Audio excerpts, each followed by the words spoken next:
ఈరోజు కొరకు అమూల్యమైన మాట సామెతలో 30:17 ఏముంటుందంటే, తండ్రిని అపహసించి తల్లి మాట విననొల్లని వాని కన్ను లోయ కాకులు పీకును, పక్షిరాజు పిల్లలు దానిని తినును.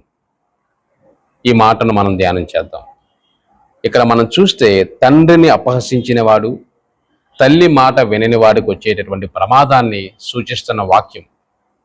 చాలామంది ప్రజలు ఈ దినాన్ని కంప్యూటర్ యుగంలో ఉన్నాం. మనం టెక్నాలజీ బాగా పెరుగుతున్న పరిస్థితిలో మనం జీవన శైలి సాగుతూ ఉంది. చాలామంది పిల్లలు తల్లి తండ్రి యొక్క విలువ లేకుండా పెరుగుతున్నారు.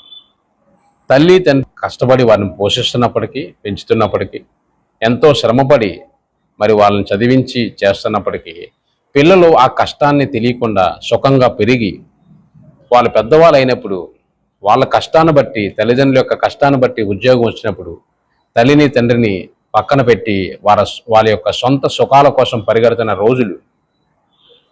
చాలా క్లియర్గా దేవుని మాట ఏం చెప్తుందంటే, తండ్రిని అపహసించేవాడు అంటే తండ్రిని హేళన చేయవాడు. కొన్నిసార్లు తండ్రి యొక్క కష్టాన్ని గ్రహించక తండ్రిని హేళన చేసే పిల్లలు కూడా లేకుండా లేరు. తండ్రిని హేళన చేస్తే, అలాగే తల్లి మాట వినకపోతే భయంకరమైన పరిస్థితి ఏమొస్తుందంటే, లోయలో ఉన్న కాకులు వచ్చి కళ్ళు పీకి పీకినటువంటి కళ్ళను ఆహారంగా మరి వాళ్ళ పిల్లలకి ఇస్తున్నట్లుగా కనిపిస్తుంది. అంటే దీని అర్థం ఏంటంటే, చాలా భయంకరమైన సమస్య లేకపోతే భయంకరమైన శాపం ఆ పిల్లల మీద ఉన్నది అని గ్రహించుకోవాలి. కళ్ళు దృష్టికి మూలం. కళ్ళు లేకపోతే అంధత్వం వస్తుంది, ప్రపంచం అంతా శూన్యమైపోద్ది.